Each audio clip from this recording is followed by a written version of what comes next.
Welcome back, everyone, to another episode of Talking Television. I'm Jay. This is Chris. Today we're going to talk about the rest of The Boys. We did an episode, if you haven't seen it yet, on episodes 1 and 2. This one will cover the rest of the season, episodes 3 through 8. So, The Boys, it was on Amazon Prime. Mm-hmm. It was their kind of first venture into the superhero game, I guess. And I think they picked a good winner. Yeah, I agree. I think Amazon picked a really good show to pump a bunch of money into. And I think they probably saw how Preacher was doing on AMC and said, all right, well, that's a safe enough property for us to grab. And, we definitely want to make sure it's something that you can't see on CW or WB or any of the other channels, something more adult themed. They definitely pushed the mature rating, like we talked about in our initial episode review. They had just the whole gamut of, warnings that there could be. Some of them are warranted. Some of them weren't. Some of them should have been on there and they weren't, Yeah, absolutely. But yeah, this was a mature superhero show that took a dark turn at every possible path. Not only a dark turn, I think one of the cool things is a lot of newer shows are, trying to get some of those themes and bring them in. Like, for example, first episode we had Starlight. She kind of got pressured into doing something with the Deep, and she actually went through with it and then had to deal with that throughout the rest of the season and how it affected her. And a lot of other shows would kind of set up that situation, but it would have a different outcome. And that's just one of many examples where they really try to kind of follow through. And I don't think they really have a good philosophy by the end of it, but it at least kind of explores some stuff you don't see on other shows. Yeah, so I think we should start off by overall, what was our maybe high points of the series that we liked and some of the things they could have done differently. So I liked the show. I didn't love it. As many characters they have, it's basically like a Justice League, right? They had a Superman, they had a Batman, they had a Wonder Woman. I don't think they had quite enough time for all of them to develop and breathe. And it was Black Noir, he did nothing. He was barely seen. I think he had maybe 2 seconds of video screen. Yep. He was one of the 7, but you could have easily made it to 6 and nobody would have known the difference. Yep. So I think if they pumped it up to 10 or 13 episodes, I think they would have had plenty of room for that. So 8, I think, was a little too short. Yeah. Let's hold off on talking about the cliffhanger, I guess. Yeah, we'll do the wrap up like the last episode. But otherwise, I think the actors that they chose were great. There was a lot of them that, I've kind of seen some other places, but none of them were huge names other than Carl Urban. Mm-hmm. And he does a great job. So, what'd you think? Yeah, same thing. I liked it for what it was. It was different than Marvel, 100%, and it was also different than DC. But they kind of cherry-picked some, things from each that they wanted and then made it their own spin. I like the take that superheroes are celebrities and how they would fit in a real world, situation. They would just monetize everything, Mm-hmm. Well, I'm not going to, fight crime for you unless you pay me big money. And I want a sponsorship deal, so I'm making... It's all about money in the long run. And not so much helping people. But they also gave the twist of, Starlight's perspective. Like, she's the goody two-shoes and she's wholesome and she doesn't care about the money or the fame. She just wants to help people. So there's a lot of, twists and turns that these characters kind of take throughout the season. But overall, I like the concept and it was pretty original. So let's talk about some of the characters. Huey, he kind of started off as a really innocent guy. And by the end of the series, I think he gained a lot of confidence and kind of stepped up and, took some responsibility. And a little bit of Butcher's character rubbed off on him, you could tell. Yeah, definitely. Throughout the season, he molded him into being, kind of the guy he wanted him to be. Mm-hmm. A little bit more careless and just don't give a shit about nothing. I'm going to get my revenge on the Seven and Vought Industries, which is what Butcher wanted the whole time. Yeah, and Vought, we already said the first time, they very much reminds us of RoboCop and, the big monolithic corporate entity that's, trying to, take over and monetize protection. And, I guess we're going up against them now. That was this whole season that they're the bad guys. Stillwell, who plays I don't know if her role is exactly CEO, but she's, vice president. She's up there pretty good. Yeah, she was the handler to the Yeah, Seven. she's pretty much the first contact for the Seven. Everything goes through her in relations to those guys. Should we get into spoilers since we're talking about her?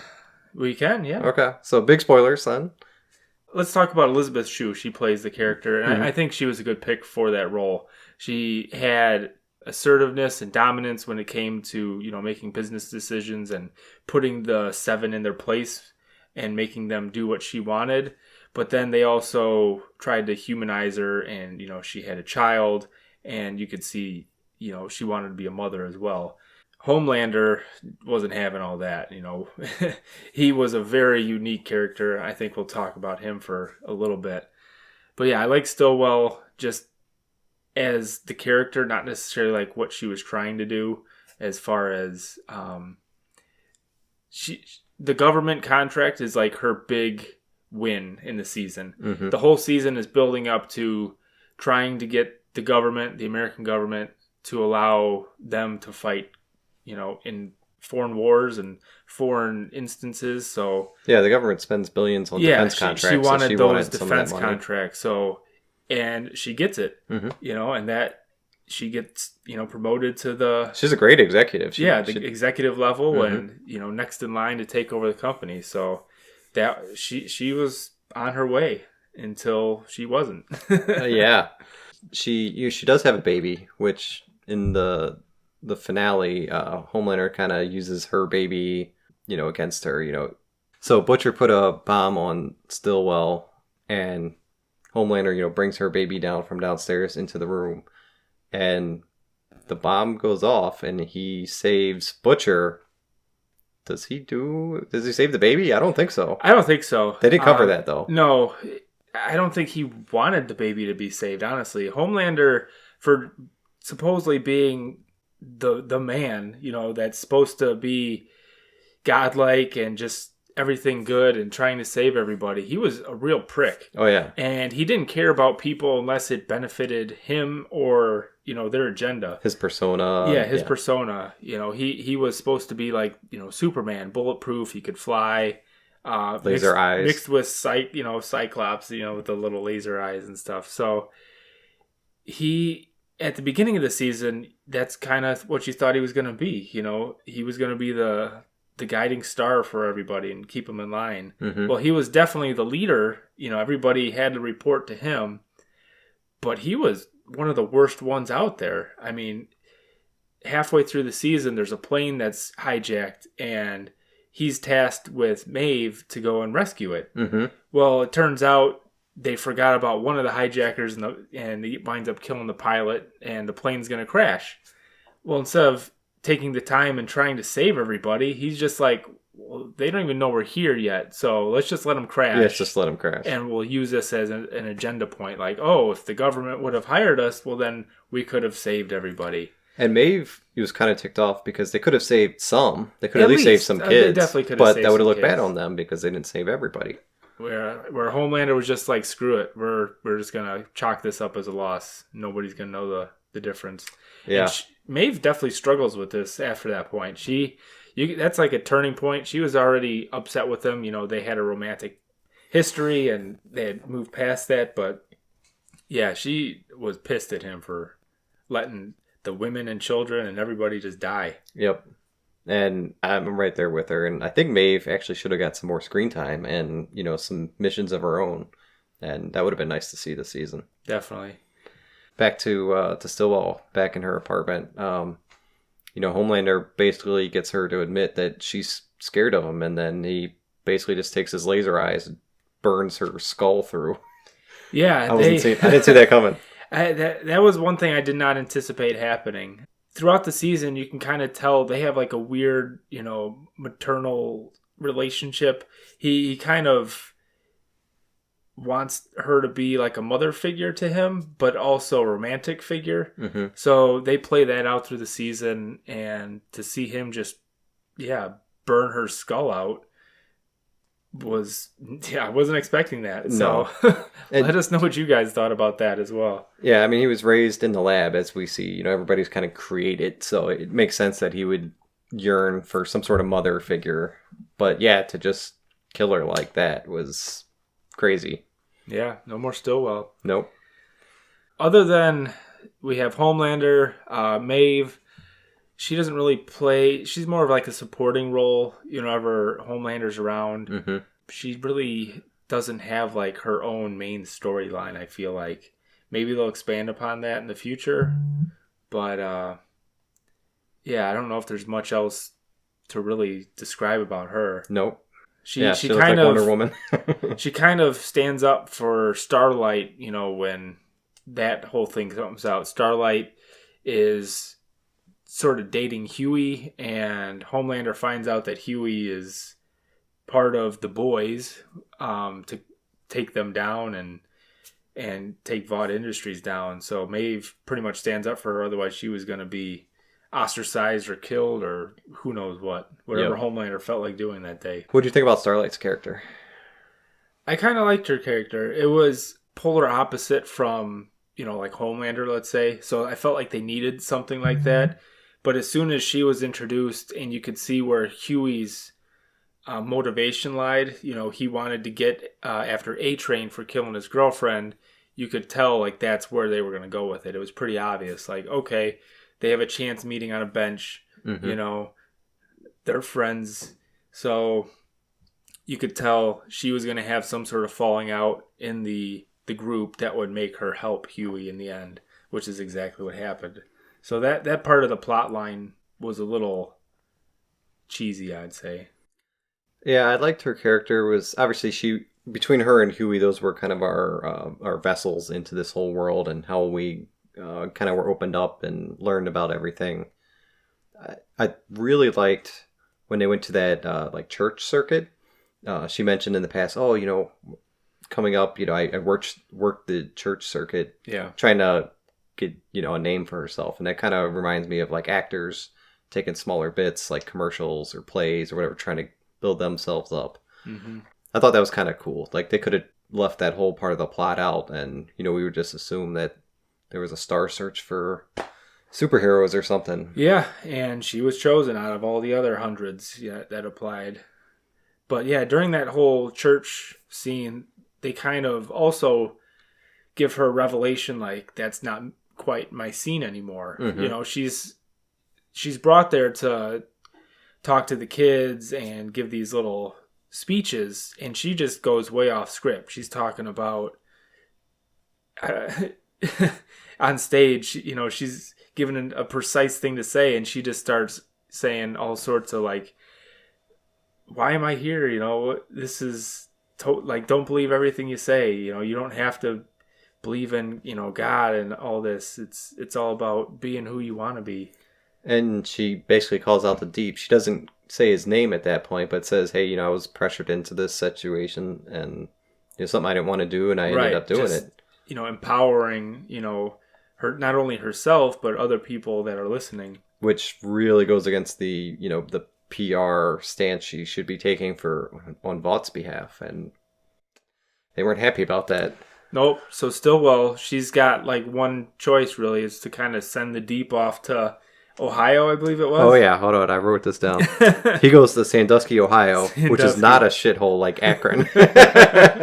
Yeah. And yeah, he's just put out to pasture basically. There's nothing for him to do. He gets a $75 per diem. Which is, yeah, he's really pissed though. Mm-hmm. And while he's there, he actually gets molested by a fan. Yeah. And he's not happy about that. Kind of comes full circle on him for forcing Starlight to do something she didn't want to do, and then he kind of saw what it was like to be on the receiving end of that. Yeah, which doesn't excuse what he did, but we'll see if that gives him some growth in the second season. Maybe he tries to right those wrongs, or maybe not. I guess we'll see. Maybe he'll try and save some more dolphins and and fail miserably. Uh-huh. Yeah, he wasn't too good. Even the lobster he tried to save got murdered. Poor guy. Yeah. He wasn't doing so well. He tried. They really tried a little bit of a redemption arc for him throughout the season, but it really didn't go well. No. I did like that there was a support group for people that had been injured by all the soups, and Billy Butcher went and basically called them out like, hey, you guys don't need to worship them. You can, say they were assholes for, injuring you or whatever. That was another small little piece of plot that I thought was cool. They could have totally skipped out on, but it's like, oh, that makes it a little more realistic. There probably would be people that get injured. Oh, definitely. Yeah, back to the whole, DC thing that they tried to show, Superman and Batman when they're fighting, like what happens to the people below them, like all the buildings falling, that has real world consequences to the normal folk. Yep. So yeah, having the support group for people that were injured or hurt in some way, that was pretty cool. Yeah, it's just a nice little detail. And then Butcher just goes in there and totally blasts them all for feeling, bad about it basically. And some of them for kind of just using that as I was involved with a superhero at one point in time, so I'm special because of that. Yep. What did you think about A-Train? I wasn't a big fan of him. He's basically the Flash. Yeah, he's the Flash. He can, run really fast. He had to be on performance enhancers basically because Compound V. He was getting older, and yeah, he was just kind of like a prick the whole time. He only cared about himself. Even his girlfriend, he kept pushing away to the side. Wouldn't Popclaw, yeah. Who was an actress, and she had superpowers as well, which was popping out like a forearm bone. Mm-hmm. Yeah, I wasn't a huge fan of him. He plays a pretty big role though in this whole plot line. He did. Though. Yeah. He started off Huey's arc of trying to get redemption against the Seven and take down A-Train, and the Compound V, which we haven't even touched on yet. He's a runner for that. He's a user, distributor. Yeah, he's just not really a good guy. And yet, in the end, the big fight scene comes where Starlight actually stands up and saves Huey, and A-Train's there. They don't let him die. Nope. They decide to, give him CPR and try and save his life because he has a heart attack because of all the V he's, juicing on. Yeah, they should. I think they should have let him die, but Starlight is too innocent, I think, to let that happen. Yeah, and they were kind of getting down on the Seven anyway. Yeah, they've got to be like the 3 or 4 at this point. Yeah, so they need to restock the superheroes. So Homelander, main character, we talked about how he's a little bit two-faced between the public and in private, but he also is pretty smart. He did come up with his own agenda to create these terrorist superheroes or soups. He didn't even tell Stillwell about it, and it was done just in time to get him this military contract. But I'm guessing that's going to blow back in their face in season 2 now that there's actually bad guys out there with superpowers. For sure. I mean, you do it for a reason to show, there's these bad guys out there, you need us to fight them. Well, yeah, then there's also equally matched guys out there that you have to fight, and it's not going to be easy. Yeah. So, and probably another corporation that'll get Compound V, I'm guessing, because of this. Yeah, so Homelander was he was out there he was making decisions, he was making moves for a long time without telling anybody. Yep. And he was playing the long game, you could tell he's a smart guy, but he was just not very nice. It doesn't matter who he killed or who he had to run through to get what he wanted. I see what you did there, running through people. Mm-hmm. Yeah. Well, let's talk about Billy Butcher. Episode 8, he finally calls the group of gentlemen, the boys, on the phone, which I was finally waiting for. Even though they have one girl. They do. What did you think about the episode that we spent on his history, his wife, which kind of kicked off all of the stuff years ago? That's his whole motivation, is for going after not only Vought Industries and the Seven, but Homelander in particular, is because his wife used to work for them, and she ran his Homelander's social media stuff, and he took a liking to her apparently, and he finds out that Homelander had sex with his wife, And shortly thereafter, his wife went missing. Yep. And this has been 8 years in the past now, and now he's always thought that she committed suicide or that Homelander had her killed. Yep, killed her. So he's just been on a personal vendetta to take him down, and that's all he cares about. And seeing Huey have the same kind of feelings towards A-Train, he exploited that to make him help him out and then create this little, renegade squad of superhero hunters, basically. Yeah, it doesn't really seem like they actually killed any superheroes before this season. They all kind of had the intention to, but when they finally killed Translucent, they were all kind of like, holy shit, we can do this. Yeah, he kind of used that to get the rest of the guys in the group. At first, it was him, Frenchie, and Huey, and to get Mother's Milk. Which is an awful name, but he's a great character. I like Mother's him. Milk. Yeah, that's unique, all right. Yeah. Yeah, he's like, we killed Translucent. He's like, what? That's crazy. Tell me more about it. Yep. I'm interested now. Yeah, he has just got one-track minded. In fact, he even turns down help from the CIA to keep his vendetta going. He finally got some Compound V. He went to his contact at the agency and said, hey, here's my list of demands. We want a team. We want, immunity. We want money. And we want you guys to help us take down, Vought Industries in the 7. Oh, and one more thing. I get, Homelander. And she's like, I can't give that to you. That's not going to happen. So he just blows it out of the water then. And Jennifer Esposito, the agent, she had 10 minutes of screen time for the whole season. I really expected her to, I don't know, have a little more, but maybe that will build out in season 2. I guess we'll see. Yeah, we see, she finally helps him out towards the end there.